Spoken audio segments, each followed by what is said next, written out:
अस्सलामुअलैकुम स्टूडेंट्स, कैसे हैं आप सब। उम्मीद करता हूँ तमाम स्टूडेंट्स खैरियत से होंगे। जी स्टूडेंट्स, आज हम एक्सरसाइज 19.2 का आखिरी पार्ट नंबर 2 सीखेंगे। जिन स्टूडेंट्स ने लास्ट क्लास की वीडियो नहीं देखी लाजमी देखें, इंशाल्लाह जितने भी डाउट्स होंगे सब क्लियर होंगे। और जिन्होंने देखी फिर भी कोई प्रॉब्लम होगी तो इंशाल्लाह इस क्लास के अंदर क्लियर हो जाएगी, क्योंकि आज दोबारा से हम इसका पार्ट 2 करने जा रहे हैं। सेकंड पार्ट क्वेश्चन नंबर 8 का, जिनके अंदर दोबारा से क्रैमर्स और इन्वर्जन मेथड को हम सॉल्व करेंगे। दोनों मेथड के जरिए एक्स और वाई के, जिस तरह से हम वेरिएबल्स के आंसर निकालते थे, इसके अंदर एक्स और वाई के हम सॉल्व करेंगे। तो बच्चों, मूव करने से पहले अगर आपने हमारे चैनल को सब्सक्राइब नहीं किया तो जल्दी से सब्सक्राइब कीजिए और बेल के आइकन को हिट कीजिए। यस स्टूडेंट्स, तो हम मूव करते हैं अपने क्वेश्चन की तरफ। देखिए, सबसे पहले मैंने आपको बताया था इसके अंदर x और y के जो वेरिएबल होते हैं हम उसके क्या रखते हैं, कोफिशिएंट रखकर डिटरमिनेंट निकालते हैं, हमारा वो मैट्रिक्स बन जाता है। देखो, x और y के जो कोफिशिएंट थे क्या थे, 2, -4, 2 और 3, वो हमने डिटरमिनेंट बना दिया। इसका डिटरमिनेंट निकालेंगे स्टूडेंट, देन हमें यहाँ पर दो वैल्यूज निकालनी होती है x और y की। जी स्टूडेंट्स, अब यहाँ देखिए बेटा, मैंने डिटरमिनेंट का फॉर्मूला लिख दिया है, AD माइनस BC। ए एलिमेंट को d से मल्टीप्लाई कर दें, 2 3 6। सही है बच्चों, ये आ गया 6, ये है माइनस, हमने फॉर्मूले का माइनस डाल दिया। d को c से मल्टीप्लाई कर दें, 2 4 8, लेकिन माइनस का 8, क्योंकि b के साथ माइनस है, और ये फॉर्मूले का माइनस माइनस क्या हो जाएगा, प्लस हो जाएगा। समझ आती है स्टूडेंट? तो देन प्लस कर दें, 6 और 8 कितना हो जाएगा स्टूडेंट, 14। तो ये हमारा आ गया स्टूडेंट डिटरमिनेंट का आंसर। सो सिंपल, बहुत आसान है। जिन स्टूडेंट्स ने लास्ट क्लास की वीडियो नहीं देखी पार्ट नंबर 1, वो डिस्क्रिप्शन में जरूर देखें, इंशाल्लाह तमाम प्रॉब्लम्स सॉल्व हो जाएंगे। बहुत ही आसान है क्रैमर्स का। हमने मैट्रिक्स कैसे निकालना है, डिटरमिनेंट, एक्स और वाई के कोएफिशिएंट रखने, सही है, तो इस तरह से आपने निकाला। अब आप लोगों ने दो वैल्यू निकालनी होती है यहाँ पर एक्स और वाई की स्टूडेंट। तो हम क्या करते हैं बच्चों, हमारा जो नेक्स्ट जो मैट्रिक्स बनता है वो डी ऑफ एक्स का बनता है, डी ऑफ वाई का फिर बनेगा। फिर हम एक्स और वाई की वैल्यू कैसे निकालेंगे आप देखते जाएं। तो डी ऑफ एक्स निकालने के लिए आप लोग स्टूडेंट यहाँ पर रखेंगे जो हमारा एक्स का डिटरमिनेंट का मैट्रिक्स होता है ना। यहाँ देखिए आपने क्या रखा, 2 -4 2 और 3, यही रखा, यानी कि एक्स के एलिमेंट कोफिशिएंट रखे आपने 2 और 2, और वाई के कोफिशिएंट रखे -4 और 3। लेकिन डी ऑफ एक्स में स्टूडेंट आपने ये चीज याद रखनी है कि जो x के कोफिशिएंट रखे हैं ना 2 2, उसकी जगह लास्ट वाले जो आपके जो कांस्टेंट नंबर है वो रखने। यानी कि यहाँ पर जो 2 और 2 आपने रखे हैं वो आप -12 और 0 रखेंगे, -12 और 0 रखेंगे, बाकी ये -4 और 3 सेम आ जाएगा। समझ आ रही है स्टूडेंट्स, क्लियर है? अच्छा, इसी तरह मैं आपको यहाँ पर डी ऑफ वाई का भी बताता हुआ जाऊं। डी ऑफ वाई में क्या करेंगे, डी ऑफ वाई, यहां पर x के कोएफिशिएंट क्या थे, 2 और 2 रखे थे, y के क्या थे, -4 और 3। जिस तरह से आपने डी ऑफ x में x के रिमूव कर दिए थे कोएफिशिएंट 2 और 2, और इस तरह से आपने कांस्टेंट नंबर यहां पर रखे, आपने इसके बदले डी ऑफ x में -12 और 0। इसी तरह स्टूडेंट्स आपने डी ऑफ y के अंदर ये करना है, y के एलिमेंट को रिमूव कर देना है, हाइड कर देना है, उसकी जगह आपने ये वाले -12 और 0 रखने हैं। समझ रहे, कोई इतनी खास बात नहीं है। डी ऑफ एक्स में x के कोफिशिएंट हटाकर आपने -12 और 0 रखना है यहाँ पर, और डी ऑफ y में आपने y के एलिमेंट्स को रिमूव कर देना है, यहाँ पर कोफिशिएंट्स को रिमूव कर देना है। तो ये हमारा आ गया 2 और 2, सही है। और इसकी बदला -4 और 3 के बदले आप लोगों ने रखना है -12 और 0, सही है। जो डी ऑफ वाई है तो y के हाइड कर देना, उसकी जगह कांस्टेंट आ जाएगा। x है तो स्टूडेंट x के एलिमेंट को रिमूव कर देना, हाइड कर देना, उसकी जगह -12 और 0 रख दिया हमने। समझ आ रही है बच्चों, क्लियर है यहाँ तक? अब हम इसको डिटरमिनेंट निकालते हैं। डिटरमिनेंट का क्या स्टूडेंट फॉर्मूला होता है, AD माइनस BC। बहुत सिंपल है, तो आप A को D से मल्टीप्लाई कर दें, -12 मल्टीप्लाई बाय 3, तो स्टूडेंट्स हमारा आंसर आ जाएगा 12 3 36, लेकिन माइनस का 36, क्योंकि A के साथ माइनस है, ये आ गया फॉर्मूले का माइनस। सही है बच्चों। फिर क्या है, BC, B को C से मल्टीप्लाई करेंगे बच्चों, -4 को 0 से करेंगे, 0 ही हो जाएगा। सही है, तो हमारा D ऑफ x जो आ जाएगा स्टूडेंट्स, क्या आ जाएगा, D ऑफ x का आंसर माइनस का 36। क्लियर है। अब इसी तरह स्टूडेंट्स आपने D ऑफ y निकालना है। D ऑफ y का भी बिल्कुल सेम फॉर्मूला है, AD माइनस BC। डिटरमिनेंट निकाल रहे हैं आप लोग, A को D से मल्टीप्लाई कर रहे हैं, यानी कि 2 0 था 0, ये आ गया फॉर्मूले का माइनस। क्लियर है। देन B को C से मल्टीप्लाई स्टूडेंट्स हम करेंगे, यानी कि 12 2 24, लेकिन माइनस का 24। अब ये जो फॉर्मूले का माइनस है, माइनस माइनस क्या हो जाएगा, प्लस 24। इस तरह स्टूडेंट्स हमारा D ऑफ y का भी आंसर आ गया 0 + 24 24। क्लियर है। अब आ जाए मेन चीज पे, हमें निकालना है student for value of x की वैल्यू निकालनी है और y की वैल्यू निकालनी है। ये आपने कर दिया। x की वैल्यू के लिए हमने इतना लंबा प्रोसेस और y के लिए क्यों किया, क्योंकि x बराबर है d ऑफ x अपॉन में स्टूडेंट डिटरमिनेंट, ये है फॉर्मूला, याद रखिएगा स्टूडेंट। तो d ऑफ x का आंसर हमारा क्या आ रहा था स्टूडेंट, माइनस का 36। बेटा आप लोग चाहो तो यहां पर रख लो, यहां पर रख दी -36, और डिटरमिनेंट का हमारा स्टूडेंट्स क्या आंसर आ रहा था 14, तो स्टूडेंट्स ये आ गया 14। सिंपल सा। अब बच्चों आप इसको कैंसिल कर दो 2 के टेबल से, 2 7 14 एंड 2 1 2 1 कैरी चला गया, 16 2 8, यानी कि 18 टाइम। तो हमारा फाइनली स्टूडेंट्स आ गया -18/7। क्लियर है। ये हमारी x की वैल्यू आ गई। याद रखिएगा हम इसको दूसरे मेथड के साथ भी अभी करेंगे, उसमें भी सेम आएगा। यही काम स्टूडेंट्स आपने यहां करना है, फॉर वैल्यू ऑफ y की वैल्यू निकालेंगे स्टूडेंट्स, बिल्कुल ऐसे ही।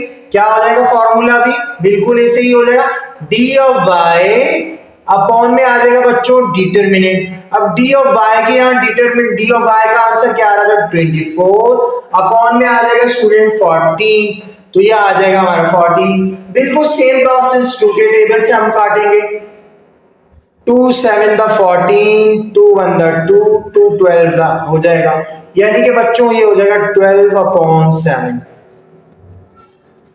ये हमारा आंसर। क्लियर है स्टूडेंट्स, होप कि अच्छे से समझ आ गया होगा।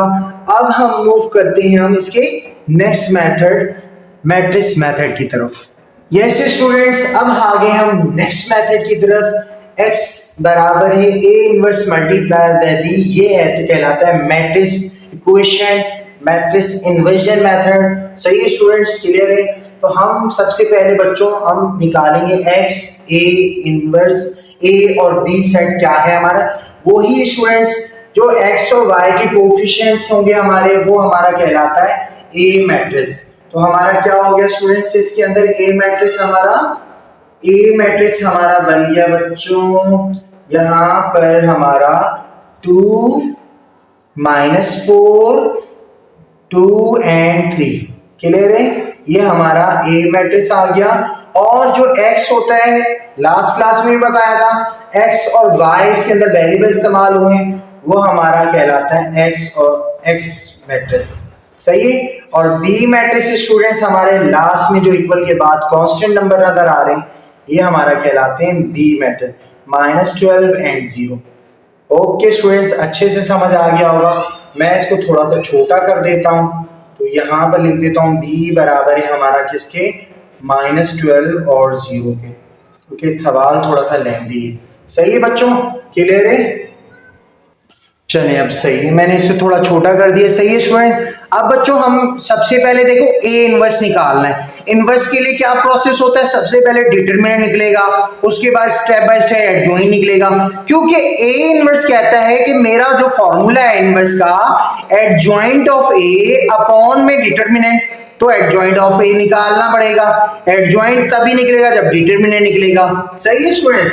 तो सबसे पहले हम डिटरमिनेंट निकालेंगे। डिटरमिनेंट ऑफ ए निकालने जा रहे हैं हम इसी का। तो ए मैट्रिक्स का हम सबसे पहले यहाँ लिख लेते हैं, 2 - 4 2 और 3 हो गया। सही है स्टूडेंट? हमारा determinant A D minus B C, बार बार आपने ये फॉर्मूला पढ़ा है, होप कि अच्छे से याद हो गया हो। 3 2 6 माइनस ए डी माइनस फॉर्मूले का बी सी, 2 4 8। लेकिन वही बात बच्चों, माइनस का 8 आ रहा है, ये फॉर्मूले का माइनस और माइनस क्या हो जाएगा, प्लस हो जाएगा। तो हमारा डिटरमिनेंट का आंसर आ जाएगा 14। क्लियर है बच्चों? अब हम निकालते हैं adjoint of A. Next step, अगर मैंने वही बात दोबारा से रिपीट कर रहा हूं, अगर हमारा डिटरमिनेंट 0 होता तो इसके मजीद फंक्शन मजीद प्रोसीड नहीं होते, तो आप एडजॉइंट वगैरह नहीं निकाल सकते। सही बच्चों? तो ये फर्दर सॉल्व हो रहा है क्योंकि हमारा डिटरमिनेंट 0 नहीं है। तो adjoint of A, 2 row 2 column. इसका मतलब बच्चों मैंने लास्ट क्लास में बताया था, ये फॉर्मूला जहन में ये बात रख लेना कि ए डी की जगह चेंज, बी सी का साइन चेंज। तो हम ए डी की जगह चेंज कर देते हैं, 3 को 2 की जगह, 2 को 3 की जगह रख देते हैं।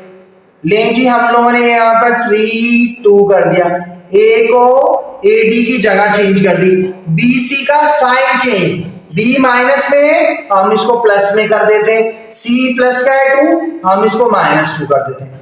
उम्मीद करता हूं बच्चों अच्छे से समझ आ गया होगा हमने किस तरह से एडजॉइंट निकाला। अब हम मूव करते हैं इसके नेक्स्ट स्टेप, इनवर्स की तरफ। देखो इनवर्स का जो तरीका होता है, ए इनवर्स जो फॉर्मूला होता है, यहां से मैं इसको 9 डाल देता हूं। ए इनवर्स बराबर होता है एडजॉइंट ऑफ ए अपॉन में डिटरमिनेंट ऑफ ए। तो डिटरमिनेंट ऑफ ए तो हमारा 14 आया, मैंने यहां लिख दिया। ऊपर क्या होता है adjoint of A. Adjoint of हमारा ए क्या है, 3 4 -2 2। तो यहां रख दो 3 4 -2 और 2। क्लियर है बच्चों? तो हमने ये कर दिया।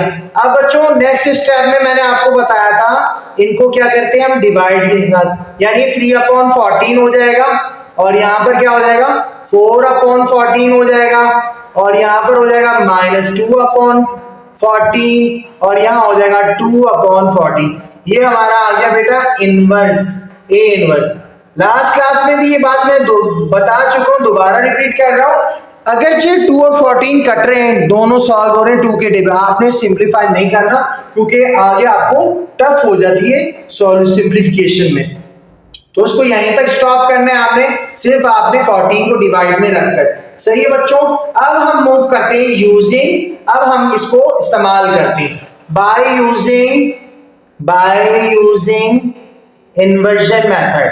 इन्वर्जन सेकंड मेथड का नाम है इन्वर्जन मेथड। क्लियर है? हम इस्तेमाल करते हैं x बराबर है a inverse multiply by b के। x की जगह बच्चों क्या रखेंगे, वो वेरिएबल जो इस्तेमाल हुए xy, हमारा मैट्रिक्स आ गया, ये आ गया xy। क्लियर है? a इनवर्स क्या है हमारा बच्चों, ये है 3/14 4/14। सही है? यहां आ गया -2/14, यहां आ गया स्टूडेंट 2/14। ये हमारा आ गया a inverse multiply by b। b set किया हमारा बच्चों -12 और 0, तो आपने यहां पर रख दिया -12 और 0। सही है? ये आ गया -12 और 0।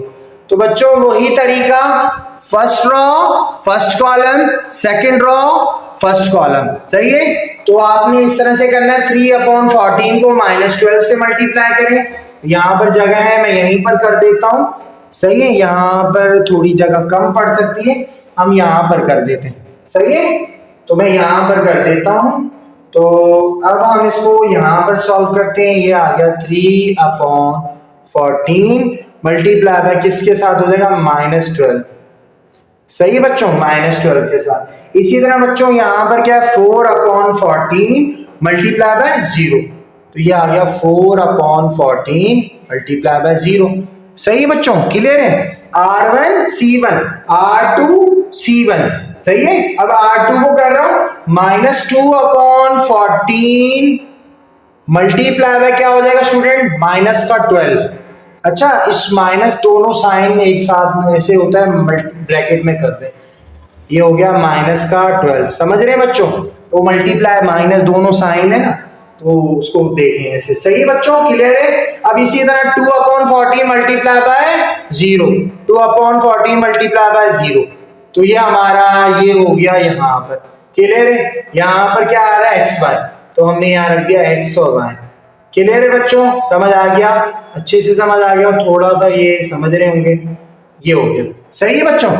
अब बच्चों इसको कैंसिल करते हैं, अगर कट रहा है, बिल्कुल कट रहा है, ये देखें 2 के टेबल, 2 7 दा 14 एंड 2 6 दा 12, देखें ये माइनस का है, तो 3 6 दा जब आप करेंगे बच्चों तो माइनस का 18 हो जाएगा, सही है ना? तो ये आ गया हमारा -18 ऊपर, क्लियर है? इसी तरह आप यहां पर करेंगे, अच्छा -18 अपॉन में क्या आ जाएगा बच्चों, 7 आ रहा है, तो ये आ गया हमारा 7, सही है? 2 के टेबल से 7 बच रहा है। इसी तरह आप इस स्टेप को देख लें, देखो ये तो बिल्कुल ही जीरो हो जाएगा, 14 0 दा 0, 0 4 दा 0, मुकम्मल जीरो हो जाएगा, तो ये आ गया प्लस का 0, बीच में प्लस डाला जाता है, सही है? इसी तरह आप नीचे वाला यहां पर कैसे काटेंगे, 2 के टेबल से काटेंगे, 2 7 दा 14, 2 6 दा 12, सही है बच्चों? तो ये हो गया, ये माइनस माइनस क्या हो जाएगा, प्लस हो जाएगा, सही है?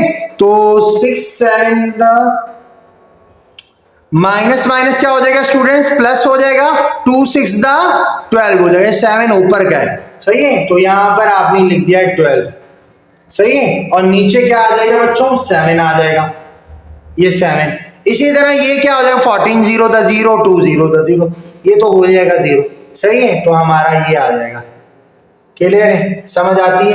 तो फाइनली बच्चों हमारा आंसर आ गया, बिल्कुल यही आंसर हमारा क्रैमर्स रूल में भी आ रहा था, तो हमारा x और y का आंसर क्या आ रहा है, x का आंसर आ रहा है हमारा -18/7 और y का आंसर आ रहा है 12/7, क्लियर है बच्चों? ये थोड़ा सा नीचे जा रहा है तो मैं इसको थोड़ा ऊपर कर देता हूं। स्टूडेंट्स क्लियर है बच्चों? देखें बहुत अच्छे से, उम्मीद करता हूं आप सबको समझ आ गया होगा। ये था स्टूडेंट्स हमारा पार्ट नंबर 2, इसके साथ साथ हमारा ये चैप्टर क्लोज हो गया, खत्म हो गया। होप के आज की क्लास का दूसरे पार्ट में हमने दूसरा ही पार्ट किया है, थोड़ा सा लेंथी था, मतलब दो मेथड थे और दोनों मेथड के आंसर तो सेम ही आएंगे, लेकिन बस मेथड ही चेंज थे। एक मेथड होता है क्रैमर्स और एक होता है इन्वर्जन। बोर्ड के पेपर्स के लिहाज से बहुत ही इंपॉर्टेंट और बहुत ही खास क्वेश्चन है, जरूर इसको अच्छे से देखिए। किसी किस्म का कोई भी प्रॉब्लम है स्टूडेंट, जरूर हमें फीडबैक दीजिए। नेक्स्ट वीडियो तक स्टूडेंट्स, अल्लाह हाफिज।